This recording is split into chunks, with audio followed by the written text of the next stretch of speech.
Bismillahirrahmanirrahim. Assalamualaikum warahmatullahi wabarakatuh. Alhamdulillah. Wassalatu wassalamu ala Rasulillah wa ala alihi wa sahbihi ajma'in.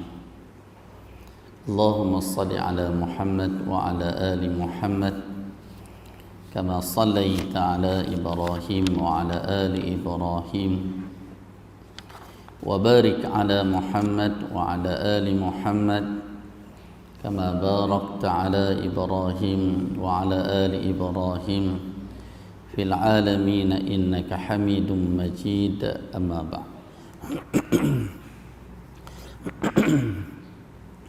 Terima kasih Ustaz Zubir, Imam Masjid Negeri di Jawatan Kuasa, tuan-tuan, puan-puan, muslim muslimat yang dirahmati Allah sekalian. Alhamdulillah, syukur kita kepada Allah Subhanahu wa taala kerana dapat bersama pada pagi ini dalam kuliah kitab Riyadhus Salihin, suatu kitab yang menghimpunkan fadailul a'mal, adab-adab, suatu perkara yang dikaitkan dengan sunnah Nabi sallallahu alaihi wasallam, seperti yang dihimpun oleh pengarang kitab kita ni, Syekhul Islam Al-Imam Al-Hafiz Al-Imam Nawawi rahimahullah. Dan kita masih lagi dalam perbincangan tentang pengurusan jenazah. Pada kuliah yang lalu kita membicarakan tentang sunnah mempercepatkan pengurusan jenazah. Bila seseorang tu mati, kena uruskan jenazah tu cepat. Sebab jenazah ni, kita sebut jenazah lah, padahal perkataan al-jifah sebagaimana yang disebut oleh Nabi SAW dengan bangkai tu sama lah, tapi kita tak tergamak nak sebut, sebab kita pun akan jadi macam tu juga kan? Apapun kita akan melalui masa tu. Jadi bila seseorang tu mati, semakin lama dia mula berbau. Itu hakikat yang tak dapat kita nak elak kan? Kadang mula bila sistem dalam badan ni dihentikan, dia mulalah keluar air yang busuk, ada sesuatu yang kalau kata najis dekat usus tu, sebelum ni dia ada penahan untuk naik ke atas, kecuali orang tu muntah. Tetapi bila seseorang tu mati, kadang kat mulut pun keluar najis kan? Jadi kita tak mau tengok benda yang boleh mengaibkan jenazah ni, maka kita segerakan pengurusan jenazah. Dan saya sebut minggu lepas, kita kena wasiatkan kepada anak-anak kita. Kalau anak kita yang duduk jauh sampai ambil tempoh setengah hari baru sampai rumah, jenazah kita nak tunggu dia, tak apalah kan? Maksudnya ada sanak saudara yang lain lagi yang boleh uruskan, paling kurang pun dan kat kubur pun tak apalah. Jadi tuan-tuan yang dirahmati Allah sekalian, begitu juga kita membicarakan tentang Al-Imam Nawawi letak dalam bab pengurusan jenazah ni, cepat melunaskan hutang si mati. Kita tak mati lagi, hutang yang kita ada kena bayar siap-siap lah kan? Bagi selesai siap-siap. Sebab tu baru ni saya sebut, kadang-kadang kita ni umur semakin bertambah, tetapi nafsu kita tentang keduniaan masih besar. Habis hutang kereta, beli kereta baru, hutang pula kan? Dia orang kita tak hutang ni kahwin kot kan? Maksudnya kalau duit tak ada, siapa nak kahwin pun hutang, tak kahwin kan? Tapi bab kereta, bab rumah, bab kehendak yang tak terbatas ni, kadang-kadang kita tak boleh nak kawal. Sampaikan sesetengah orang, kalau kita pergi beli kereta kat kedai, tengok, boleh tahan bajet ni. Kalau kita beli cash lain, beli tunai lain. Ni hak secara pinjaman ni menyebabkan tempoh hayat kita dibebani dengan hutang. Last kali anak-anak bila kata, ni ayahku ni dulu dia kerja tinggal duit banyak apa nak kena bayar hutang kan? Okey, itu sebelum kita mati. Tetapi bab yang dibicarakan ini ialah bab yang mana seseorang tu mati, tengok apa yang dia tinggalkan. Kan? Masa sebelum nak uruskan jenazah, tengok dulu pada hutang dia, wasiat dia. Kan? Ni duk kira faraid dulu. Tak, faraid tu kemudian. Faraid tu selepas pengurusan jenazah, baki hutang, baki wasiat, baki pengurusan jenazah. Itu kalau dalam mazhab Syafi'i kira pula kalau masa hayat dia duit ada tetapi tak pergi buat haji. Ambil pula cabut situ seketui untuk badal haji. Lebihan baru kira pada pengurusan yang kita kata pusaka ataupun faraid. Sebagaimana yang Nabi sebut, Nabi kata nafsul mu'min mu'allaqatun mu'allaqatun bidainihi hatta yuqda'an. Nabi kata jiwa seseorang tergantung dengan hutang dia. Tergantung dengan hutang. Kita ni tergantung dengan hutang kita. Sehingga kan ada seorang sahabat mati syahid, terbunuh ketika peperangan fisabilillah. Hebatlah kita kata. Tiba-tiba Nabi kata dekat jenazah dia, huwa finnar. Jenazah mati syahid ni dalam neraka dia nanti. Sahabat ni tanya, sebab apa wahai Rasulullah? Nabi kata dia hutang dia banyak, tak bayar. Kan? Jadi kita takut yang tu tuan-tuan sekalian. Biar kita ni ala kadar lah. Asalkan bila kita mati semua dah lunah belaka dah. Kan? Semua dah lunah belaka dah. Okey. Okey, pagi ni kita sambung bab tentang nasihat di maqam. Maksudnya nasihat di tanah perkuburan. Maksudnya nasihat ni apabila kita pergi kubur, sama ada ketika pengurusan jenazah ataupun pada ketika lain.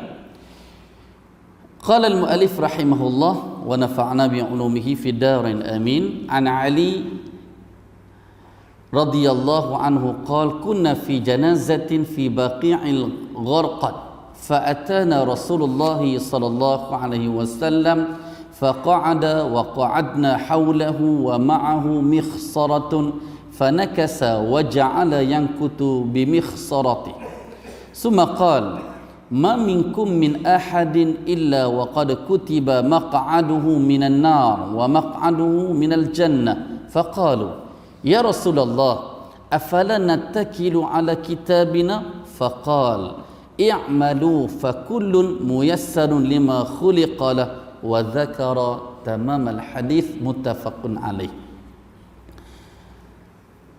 Apa makna hadis ni? Hadis ni daripada Sayyidina Ali bin Abi Thalib radhiyallahu an, katanya kunna fi janazah.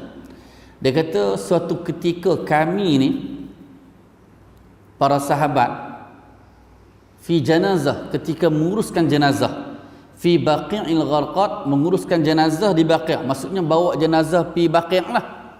Baqi' hak sebelah Masjid Nabi. Kan, sebelah Masjid Nabi. Kalau arah kiblat tu dia sebelah kiri. Kan, sebelah kiri. Dan Baqi' ni sebagaimana hadis ni sebut Baqi'il gharqad. Gharqad tu kira nama kepada Baqi' tu lah. Fa'atana Rasulullah sallallahu alaihi wasallam, ketika kami menguruskan jenazah ni, bawa jenazah mai Baqi', tiba-tiba Rasulullah mai. Faqa'ada, dan baginda faqa'ada ni maksudnya baginda duduk, wa qa'adna haulahu, dan kami pun duduk sekitar baginda dekat kawasan perkuburan. Wa ma'ahu mikhsaratun, dan bersama dengan Nabi mikhsarah, tongkat. Nabi bawa tongkat. Wallahu alam tentang tongkat Nabi ni, adakah Nabi dari masa muda sentiasa bawa tongkat ataupun semasa penghujung hayat baginda bawa tongkat. Kalau kita tengok dalam riwayat yang lain ni, jaranglah yang diceritakan Nabi bawa tongkat. Cuma beberapa hadis, kan, beberapa hadis, antaranya hadis ni. Okay, sebab setengah orang dari muda dia bawa tongkat siap lah. Dia kata sunnah bawa tongkat. Kita kata tongkat ni berkemungkinan Nabi penghujung hayat baginda, sebagai nak guna kekuatan badan ni kadang tak kuat, jadi perlu kepada tongkat tu nak tekan, kan, sebagaimana Nabi pernah buat umrah, Nabi naik unta semasa pusing Kaabah tu ketika tawaf. Ketika nak memulakan, baginda ambil tongkat, baginda suruh hujung tongkat tu dekat Hajarul Aswad, kemudian baginda kucuk hujung tongkat tu. Dia panggil istilam. Kan? Istilam ni maksudnya sentuh, lepas tu kucuk. Kan? Okey. Fanakasa wa ja'ala yankutu bi mikhsarati. Okey, baginda bawa tongkat kecil dan pada tekan tongkat tu ke tanah dan baginda bersabda. Nabi kata, "Ma minkum min ahadin illa wa qad kutiba maq'aduhu minan nar." Nabi kata tak ada seorang pun di antara kamu sekalian melainkan telah ditentukan tempat dia, sama ada dalam neraka ataupun dalam syurga. Dari sudut qada, kalau kita belajar tentang akidah, rukun iman yang keenam, dan al-iman bil qadari khairihi wa syarrih. Nabi kata hendaklah kamu beriman dengan qadar. Maksudnya qada lah. Khairihi sama ada yang baik, atau syarrihi ataupun yang buruk. Kita kena beriman dengan qada dan qadar. Dan ada qada ni, dia panggil qada mubram. Qada mubram ni, masa kita 4 bulan dalam perut mak kita dah tertulis semua dah. Tertulis semua dah. Kan? Nabi kata fayrusalu alaihil malak, lalu dihantar malaikat kepada janin ni. Janin lah kita panggil. Masa tu tak jadi orang betul-betul lagi. 6 bulan tu baru jadi bayi betul lah. Jadi ketika 4 bulan, ketika ditiupkan roh ni, fayrusalu ilaihil malak, Allah hantar malaikat kat dia, bikatbi rizqihi wa amalihi wa ajalihi wa syaqiyun am sa'idun. Tulis 4 perkara. Nabi kata, tulis tentang rezeki dia macam mana, amalan dia kat dunia nanti macam mana, ajal dia macam mana, dan yang keempatnya syaqiyun am sa'idun, sama ada dia golongan hak celaka ataupun yang bahagia. Padahal 4 bulan tu dah tertulis dah. Dia panggil qada mubram. Qada yang tak boleh nak ubah suai dah. Dan satu lagi jenis qada disebut qada mu'allaq. Qada yang masih ada kemungkinan ada perubahan. Kan? Mungkin ditakdirkan kita ni, kan, suatu ketika balik-balik masjid accident mati. Masa kat masjid tu kita doa, ya Allah selamatkanlah aku, ya Allah aku tak mau mati lagi, kan, aku nak biarlah semua hutang selesai semua dulu. Jadi tempoh hak nak mati tu tiba tak mati, Tuhan tak bagi mati lagi, berkat doa. Yang mana Nabi kata la yaruddul qada illa bidoa. Tidak ada sesuatu yang boleh mengubah qada kita kecuali doa. Anak kita ni, kita duk beletiak dengan cara dia ni, hang ni rasa tak jadi dah. Tak jadi dah. Tapi kita doa dekat dia, kita doa, tak apalah doa bila Allahumma faqihu fid din wa 'allimhu fit ta'wil. Ya Allah, bagilah anakku ni faham tentang agama. Kan? Tiba-tiba berkat doa kita, dengan dia malas macam tu, jadi orang juga dia. Kan? Nampak secara qada ni tak jadi, tak pakai ni, berkat doa kita. Itu dipanggil qada mu'allaq. Jadi dalam hadis ni dipanggil qada mubram. Tak ada sesuatu yang boleh ubah dah. Memang semasa 4 bulan dalam perut dah ditulis untuk kita maq'aduhu minan nar, sama ada tempat last kali kita ni dalam neraka, wa maq'aduhu minal jannah, ataupun tempat duduk kita akhirat nanti di syurga.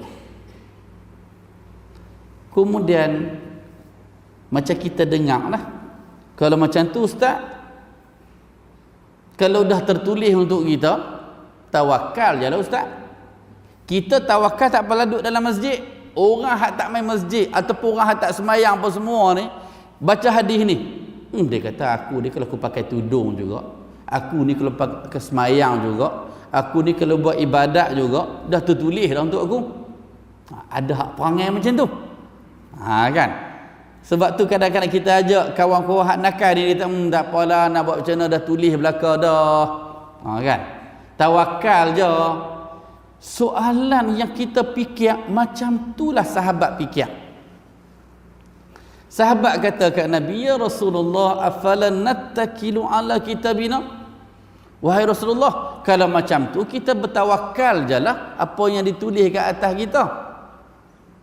Afalan nattakilu ala kitabina? Dah kitab dah ada tulis dah. Kita ni tempatlah syurga ke neraka ke? Kalau tertulis neraka untuk kita, usaha ter mana pun masuk neraka ke? Tu hak jadi malah cakap lah. Kan? Macam setengah orang kita lah. Dia kata kalau rezeki cupak tu, puluh lah macam mana cupak tu lah, dia takkan jadi gantang. Ni hak jadi malah ni. Kan? Jadi, sahabat kata ni betul. Kalau dah tulis, buat apa lagi kita usaha lebih-lebih? Lalu baginda kata, tengok jawapan baginda. Baginda kata, i'malu fakullun muyassarun lima khuliqalah. Nabi kata tak, jangan tawakal sepenuhnya. Tawakal tu dia ada masa dia. Bukan tawakal tu berserah bulat-bulat dari awal. Nabi kata i'malu, beramal dulu. Kalau kata budak yang kita kata nampak gaya tak jadi ni, tak, study dulu. Study dulu, periksa macam mana, tengoklah. Kan? Beramal dulu. Kan? Beramal dulu. Dan Nabi kata fakullun muyassarun. Kerana setiap orang, Nabi kata, dia akan dimudahkan atas apa yang ditentukan baginya. Kalau kita, Tuhan nak tentukan kita syurga untuk kita, Tuhan mudahkan kita buat kebaikan. Kalau Tuhan nak tentukan seseorang masuk neraka, jalan hak kita pilih ni dia tak nampak. Dia akan cari juga jalan hak bawa ke neraka. Walaupun dia baca ihdinas siratal mustaqim, tunjuklah kami jalan yang lurus, tetapi dia pergi cari juga jalan hak betul. Maksudnya semua kat dunia ni kita yang buat pilihan. Kan? Kita yang buat pilihan. Sebab itulah bagaimana dunia ni Tuhan cipta kita, Tuhan nak uji bagaimana kita menguruskan diri kita. Walaupun kita ni diploma bahagian pengurusan, walaupun kita PhD dalam pengurusan, belum tentu pengurusan ke syurga dan neraka kita hebat. Mungkin orang hak SPM, mungkin orang hak setakat CJ Darjah 6, mungkin pengurusan diri dia dalam bab agama lebih hebat pada kita. Kita diuji tuan-tuan sekalian. Jadi kesimpulan hadis ni, perkataan Nabi seolah-olah Nabi simpulkan, buatlah, beramallah, usahalah. Setiap seseorang dimudahkan untuk dia apa yang telah ditentukan ke atas dia. Jadi tuan-tuan, kita nak apa lagi? Bila kita baca hadis ni, kita rasa lega untuk kita.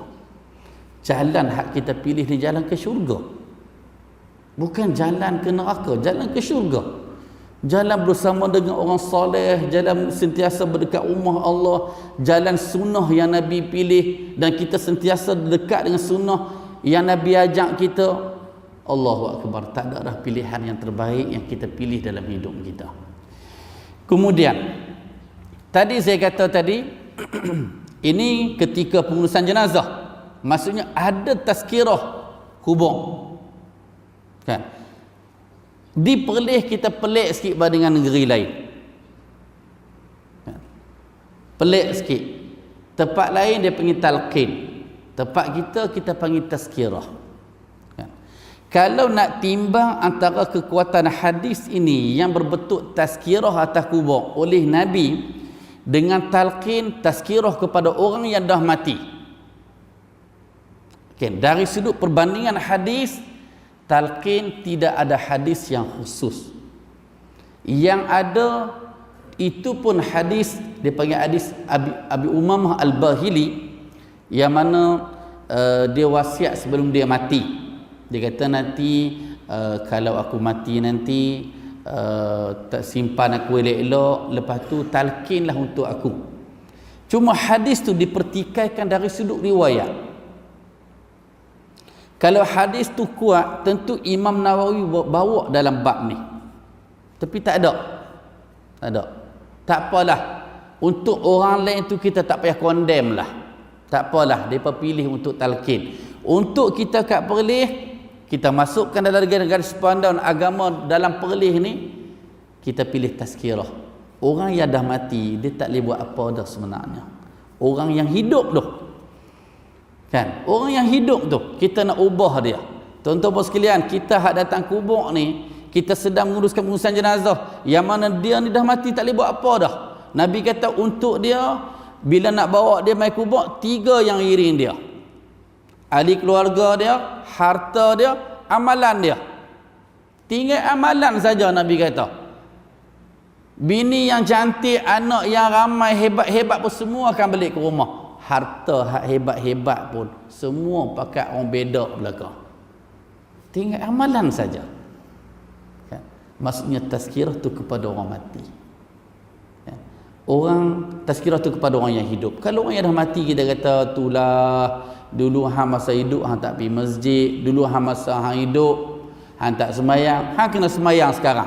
Jadi tak logik dah. Tetapi orang yang tak semayang, bila tengok pengurusan jenazah, tazkirah untuk dia, ada kesan juga. Tetapi saya pernah ikut yang talqin ni. Saya pergi tengoklah. Tengok orang yang baca talqin, hak orang lain, mereka tak rasa kata ustaz yang baca talqin tu untuk mereka hak hidup. Sebab ustaz tu pun seru hak dalam kubur. Jadi kadang hak atas kubur ni ada hak sambil merokok, sambil hak duk gelaknya, sambil duk minumnya. Tak kisah, seolah macam tak ada apa. Aku ni lama lagi mati. Seolah-olah macam tu. Ya.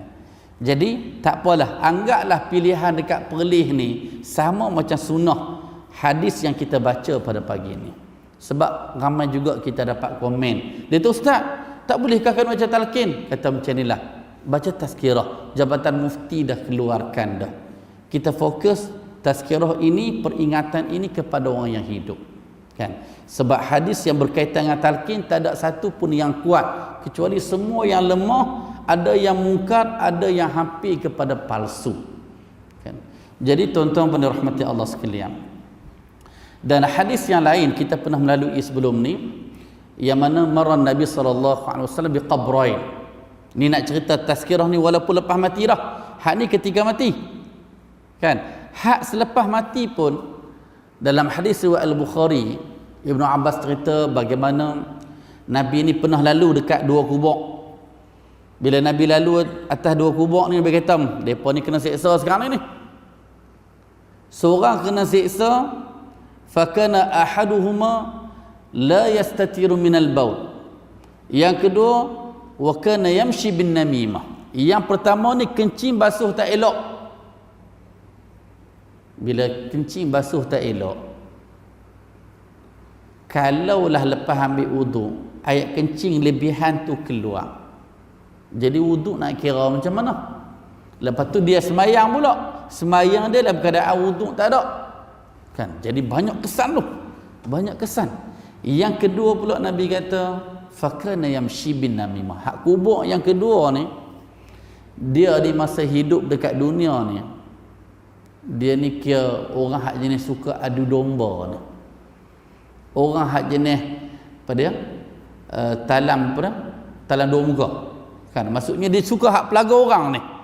Itu pun sebagai satu tazkirah. Seolah-olah bila kita pergi kubur, kalaulah kita bawa anak kita, hak dalam kubur tu dah lama dah kita ziarah. Mungkin mak ayah kita mati dah 4-5 tahun dah, 10 tahun dah, 20 tahun dah.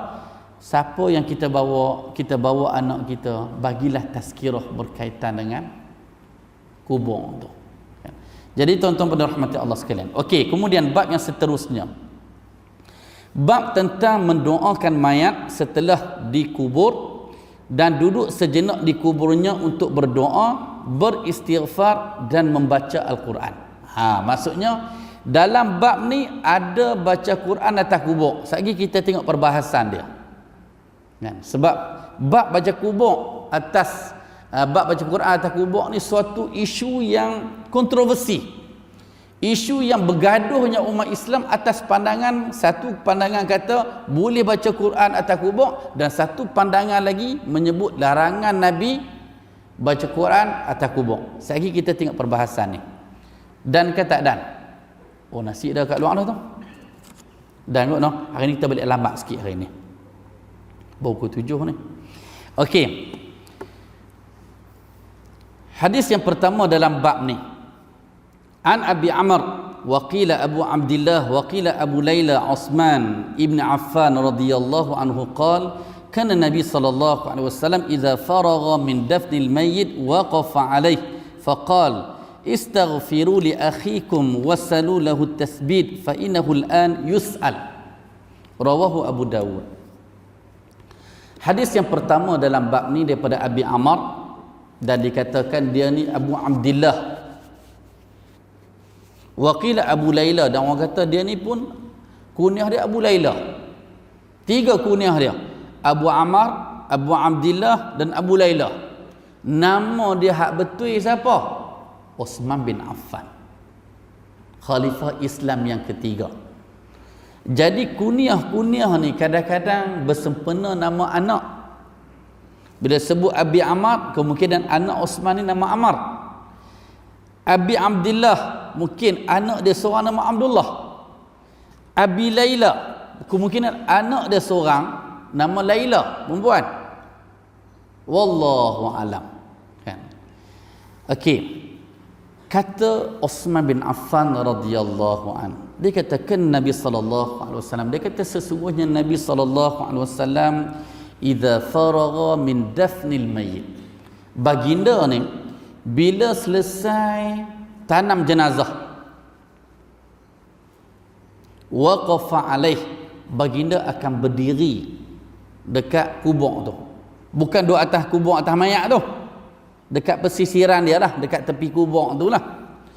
Lalu baginda berkata, faqal istaghfiru li akhikum.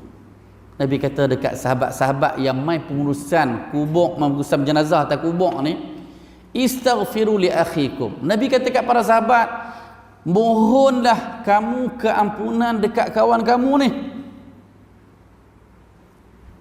Wasalu lahu tasbit, dan doalah untuk dia supaya Allah tetapkan iman dia.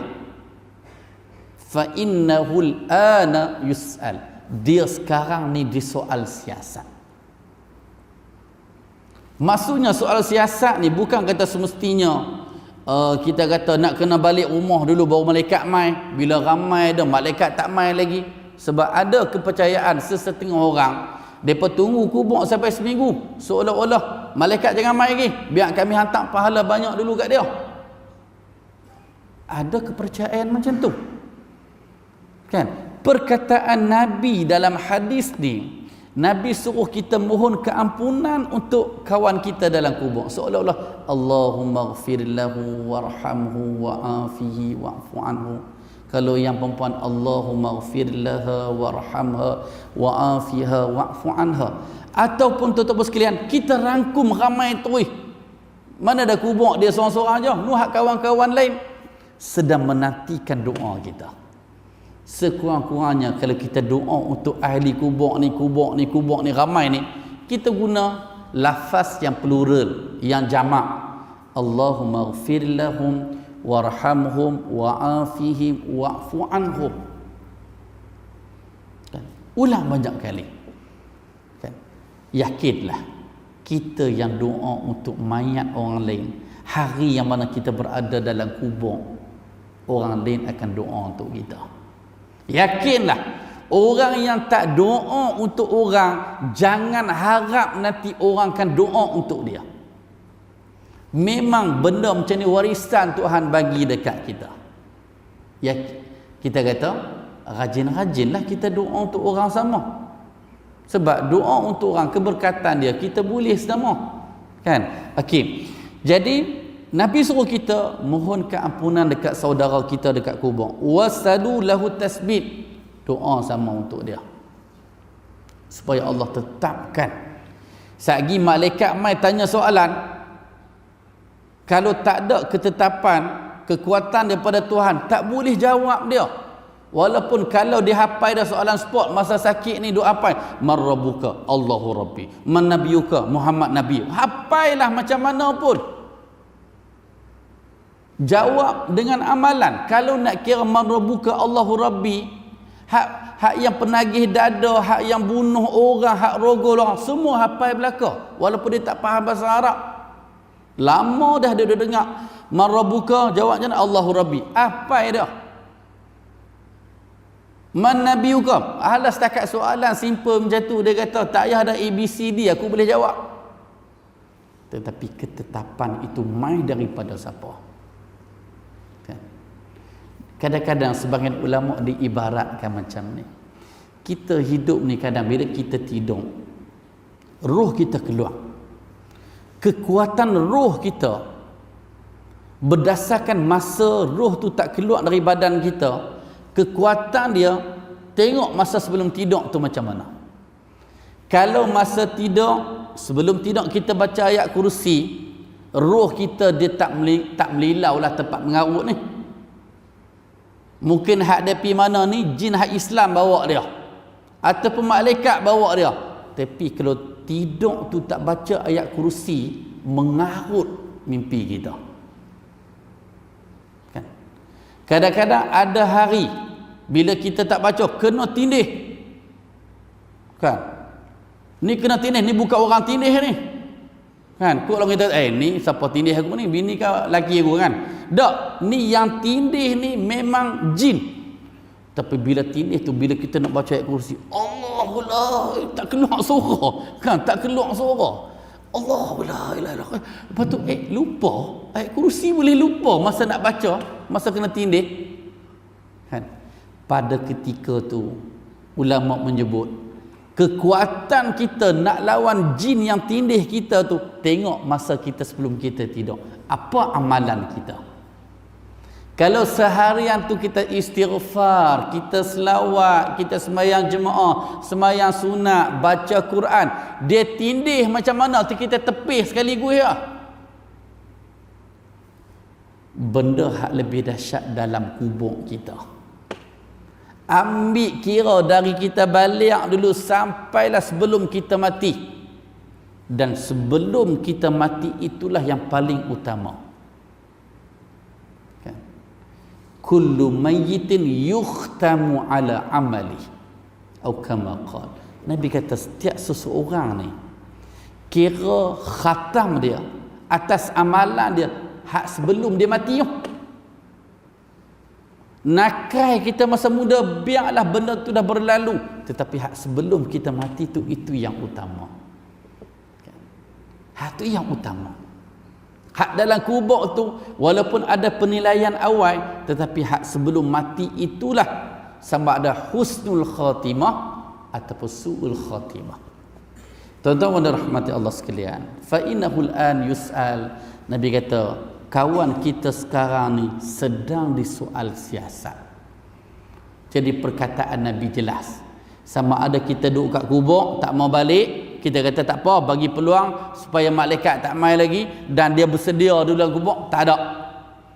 Kita atas kubur tu malaikat dah mai dah. Munkar dan nakir. Tuan-tuan dan rahmat Allah sekalian. Okey, hadis yang seterusnya. Wa an Amr ibn al-As radhiyallahu anhu qala idza dafantumuni fa aqimu hawla qabri qadara ma tunharu jazurun wa yuqsamu lahmuha hatta astanisu bikum wa a'lamu madza uraji'u bi rusla rabbi, rawahu Muslim. Hadis daripada Amr bin Al-As, dia berkata, apabila kamu sekalian menguburkan aku, ni dia wasiat. Amr bin As ni seorang sahabat Nabi lah, anak dia Amrullah bin Amr bin As. Dia kata iza dafantumuni, Amar kata nanti bila hampa kambuh jenazahku, fa aqimu haula qabri, lepas kambuh itu, lepas tu jangan balik lagi. Dia kata fa aqimu haula qabri, jangan balik lagi, berdiri dulu sekitar kubur aku. Qadra ma tunharu jazur, berdiri itu sekadar lama mana? Hampa berdiri sat dekat sekeliling kubur aku sekadar tukang lapah. Jazur ni tukang lampah unta. tukar lampah unta, wa yuqsamu lahmuha, maksudnya kadar masa dia bila sembelih unta, masa nak lapah tu ambil masa lama mana. So duk kira kita hak yang lapah setahun sekali masa korban tu, kalau kira masa kita 2 jam baru habis lapah. Kita kira hak jenis apa dah?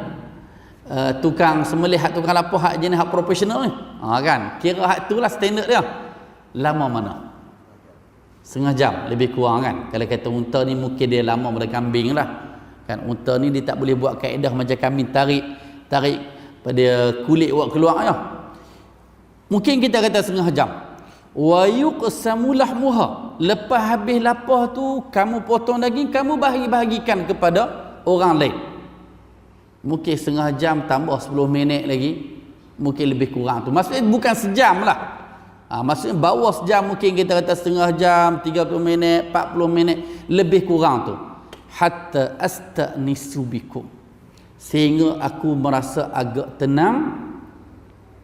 Wa a'lamu ma za'uraji'u bi, dan agar aku dapat menjawab apa yang ditanya Rasulullah Rabbi, utusan Tuhan kepadaku. Siapa utusan Tuhan kepadaku? Malaikat Munkar dan Nakir. Hadis ini direkodkan oleh Imam Muslim. Berdasarkan hadis ni, kalau kita tengok dalam hadis yang lain, Nabi suruh berdoa kat gubuk, Nabi suruh bagi salam kat gubuk, dan hadis yang Abu Daud yang kita baca tasawuf yang pertama tu, Nabi suruh istighfar. Seolah-olah maksud Ammar bin As ni, kita berdiri dekat keliling kubur dia tu, suruh berdoa untuk dia lah. Doa untuk dia, doa minta kat Tuhan supaya Allah bagi ketetapan iman dekat dia, supaya dia kata apa? Hatta uraji'u bi, supaya aku boleh jawab, atas soalan-soalan yang disoal kepadaku oleh malaikat Munkar dan Nakir. Jadi adalah sunnah berdiri dekat kubur, jangan balik terus lah. Maksud ada sunnah tu kan, dan sunnah ini berdiri, bukan duduk. Okey, duduk tak boleh ke? Timbul persoalan. Nak kata duduk tak boleh, kita dah baca dah hadis tadi riwayat Bukhari dan Muslim. Nabi duduk, faqa'ada wa qa'adna haulahu, wa maksudnya Nabi duduk kawasan kubur ni, duduk, dan Nabi suruh kami duduk sama. Maksudnya ada hadis yang larang kita duduk atas kubur, wala tajlisu 'alal qabr. Ada hadis riwayat Imam Muslim. Jangan sangka tak ada hadis yang larang duduk atas kubur.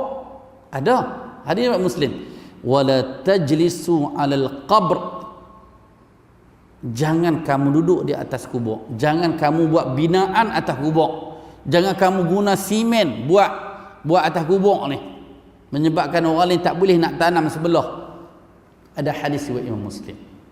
Okey, difahami hadis larang duduk, dan ada hadis yang Nabi duduk, dan ada hadis yang Nabi berdiri. 3 keadaan.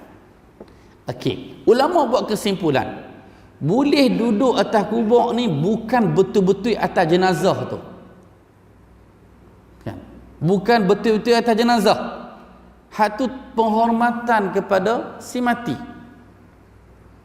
Dan cuma ulama hadis lebih mentarjihkan, lebih menguatkan pandangan hak Nabi larang tu. Dia dalam hadis ni ada hadis yang mana Nabi larang, tetapi Nabi buat apa yang Nabi larang. Nabi larang kita minum berdiri, tetapi Nabi ada ketika Nabi minum berdiri. Okey, kalau kita ambil pandangan mazhab Syafi'i, minum berdiri pun sunnah. Ada ketika tak sunnah kita minum berdiri. Maksudnya himpun pandangan tu. Kan, maksudnya kita tak kata apa dia minum berdiri, kena muntah semula. Ada hadis Nabi suruh muntah semula siapa minum berdiri. Tetapi ada hadis Nabi pernah minum diri. Maksudnya Nabi tak sentiasa minum diri. Seolah-olah dalam keadaan baginda ni kebanyakannya baginda minum duduk. Begitu juga dalam bab berdiri, Nabi larang berdiri atas kubur. Dan Nabi juga duduk di kawasan kubur. Atas hadis ni, ulama hadis ambil kira, dalam dua hadis ni lebih baik kita berdiri daripada kita duduk. Sebab kadang-kadang kita duduk tu, kita tak tahu bawah kita tu ada jenazah ataupun tak. Mungkin jenazah tu, kubur tu dah lama dah. Zaman kurun hak lepas tu. Takut hak yang simpan ayah kita tu, hak sebelah tapak yang kita duk pijak tu, takut bawah tu ada jenazah juga. Jadi keadaan yang lebih selamat, kita usahakan untuk berdiri daripada duduk. Sebab dalam tempoh setengah jam, tempoh 40 minit, berdiri tu boleh lagi lah, kecuali tempoh yang lama. Sebab dalam hadis ni Amr bin As, dia pesan seolah-olah Amr bin As pesan ni dia nak ambil mana, kecuali dia belajar dengan Nabi SAW. Jadi tuan-tuan dan rahmati Allah sekalian, dan seterusnya penutup kepada bab ni, kata-kata Imam Nawawi, wa qad sabaqa bi tulihi qala Syafi'i rahimahullah wa yustahabu an yuqra'a 'indahu syai'un min al-Qur'an wa in khatamul Qur'ana kullahu kana hasana. Okey, penghujung bab ini Imam Nawawi rahimahullah disimpulkan. Dia kata hadis ni telah disebutkan dengan lengkap di halaman terdahulu. Ada dah perbincangan sebelum ni. Kemudian dia kata, qala Syafi'i, telah berkata Imam Syafi'i. Imam Nawawi ini dia mazhab Syafi'i. Walaupun ada pandangan, dia berbeza pandangan dengan Imam Syafi'i, tetapi dalam banyak keadaan dia banyak mengambil pandangan mazhab Syafi'i. Okey, dia kata Imam Syafi'i rahimahullah berkata, wa yustahabu ayuqra'a indahu syai'un minal Qur'an. Dia kata disunatkan membaca ayat-ayat Al-Quran di atas kubur tu. Disimpul apa ni? Disimpul kata-kata Amr bin As. Amr bin As kata, lepas simpan jenazahku jangan balik terus, berdiri dulu kawasan kubur aku, bagi aku tenang boleh jawab soalan daripada dua malaikat tu.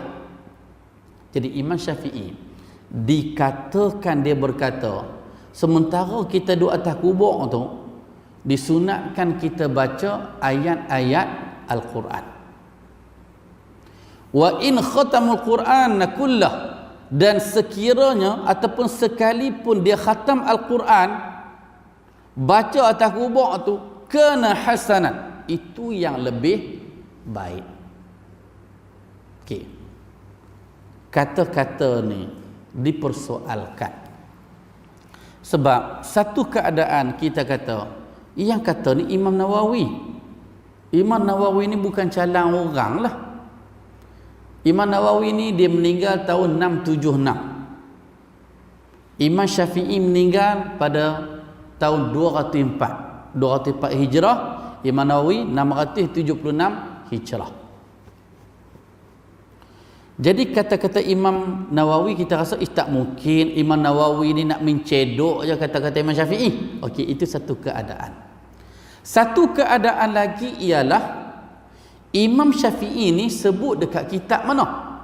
Itu persoalan yang kedua. Soalan yang pertama, okey, kita boleh terima hakikat Imam Nawawi sebut, kata Imam Syafi'i kata, lepas uruskan jenazah, baca Quran kat kubur dululah. Kalau boleh khatam pun tak apalah. Dikatakan Imam Syafi'i kata. Okey, itu Imam Nawawi katalah, maksud dia menakalkan, dia mengatakan Imam Syafi'i kata. Isu yang kedua, Imam Syafi'i sebut kata-kata ini dalam kitab mana? Itu persoalan. Sekarang ni tuan-tuan sekalian, kita boleh buka kitab tak?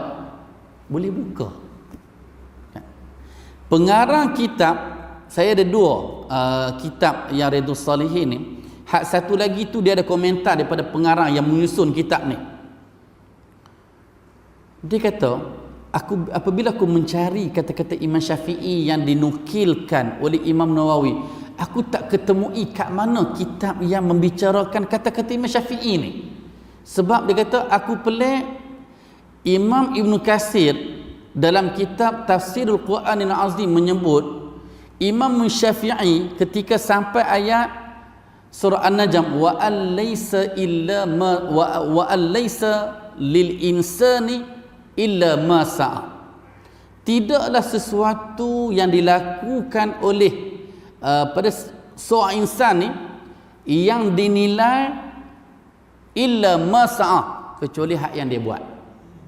Jadi Imam Syafi'i dia kata berdasarkan ayat ni, pada pandangan dia, orang yang baca Al-Quran sedekah pahala kepada si mati tak sampai. Ini kata Imam Syafi'i, kita semua tahu. Siapa kata? Ibnu Katsir menukilkan dalam kitab dia.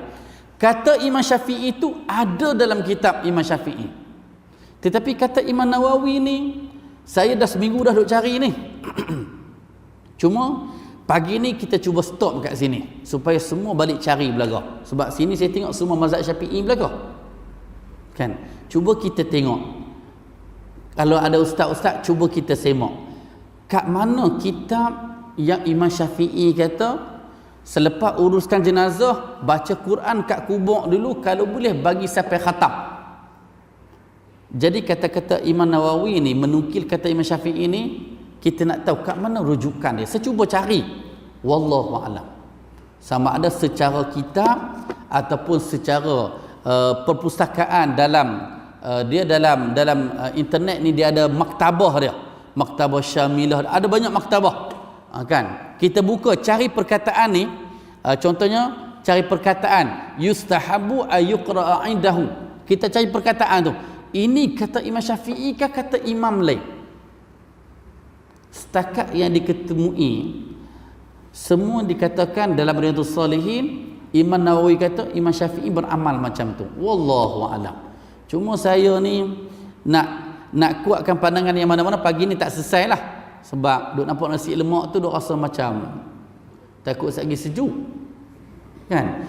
Jadi untuk yang pasal kata-kata Imam Syafi'i ni, wallahu a'lam, kitab yang saya baca tu dia kata setakat pengkajian dia, kata Imam Syafi'i ni wallahu alam, belum dia ketemui dalam mana-mana kitab Imam Syafi'i sendiri, kecuali dalam Riyadhus Shalihin ni sahaja.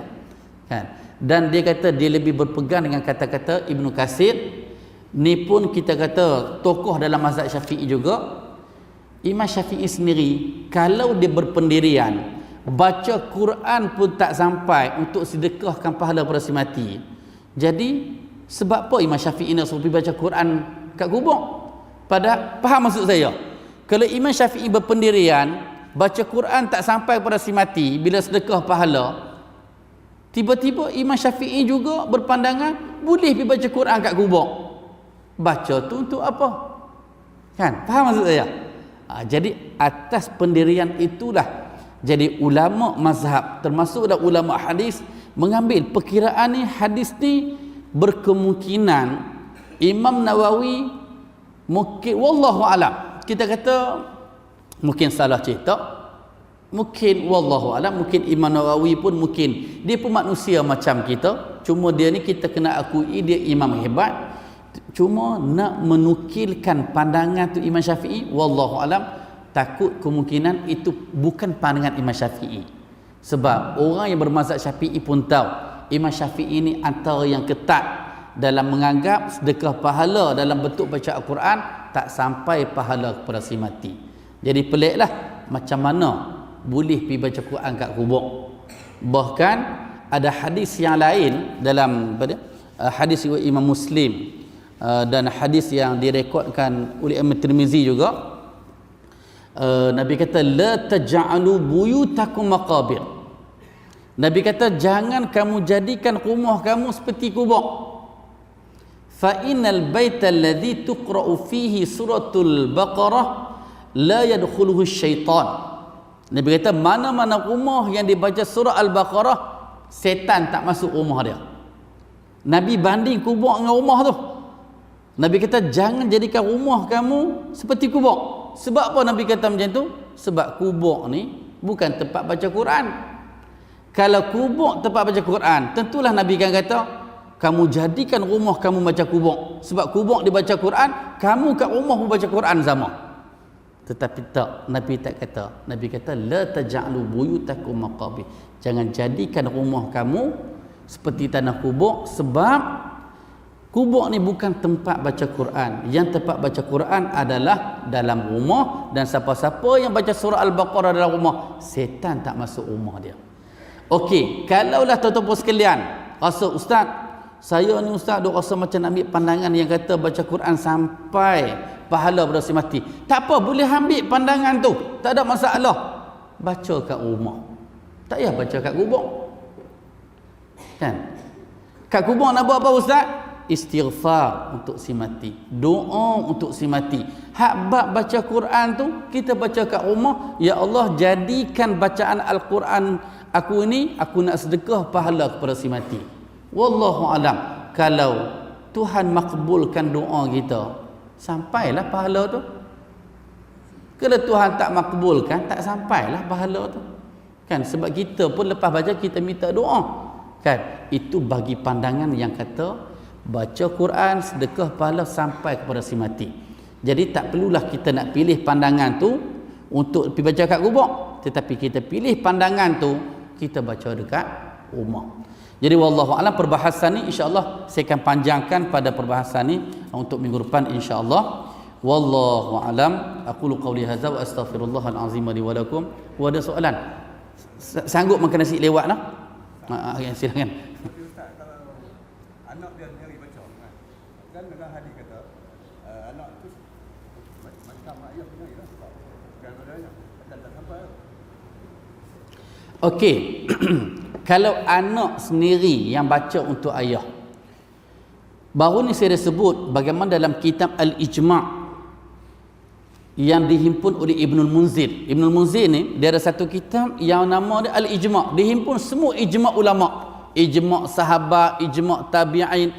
Antara ijma' yang dimasukkan dalam kitab dia ialah ijma' ulama menyatakan mana-mana amalan yang disedekahkan, amalan tu sedekah pahala kepada si mati dalam bentuk upah, pahala tak sampai.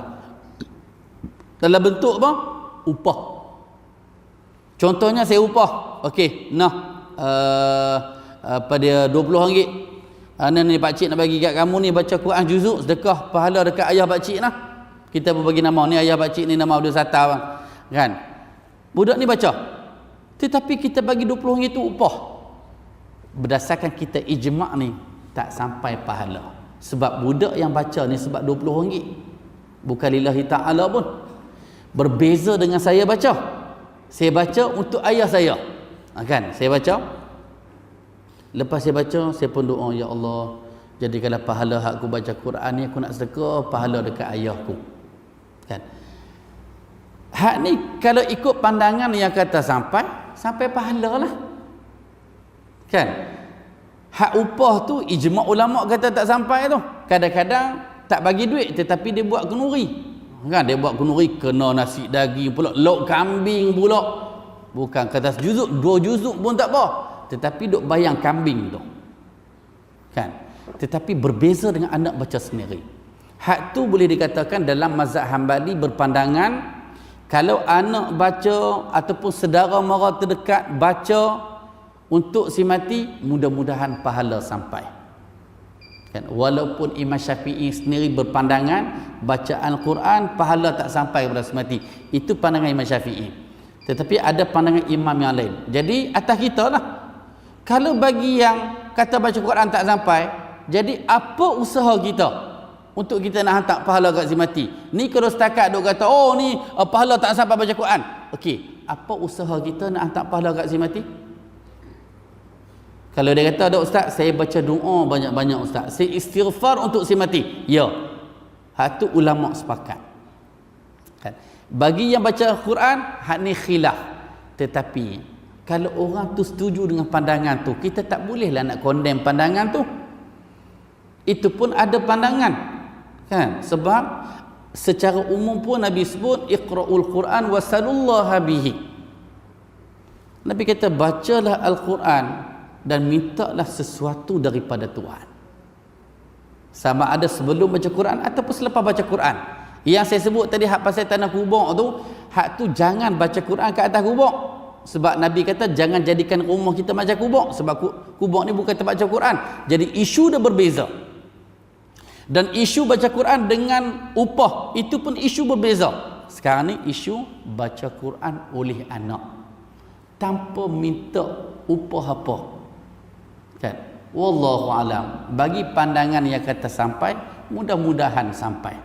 Bagi pandangan yang kata tak sampai, carilah kaedah yang lain untuk kita hantar pahala kepada si mati, sama ada doa, istighfar, sedekah, kan? Badal haji, badal umrah, banyak lagi pada contoh-contoh amalan yang menjadi ijma' ulama yang kata sampai. Wallahu a'lam.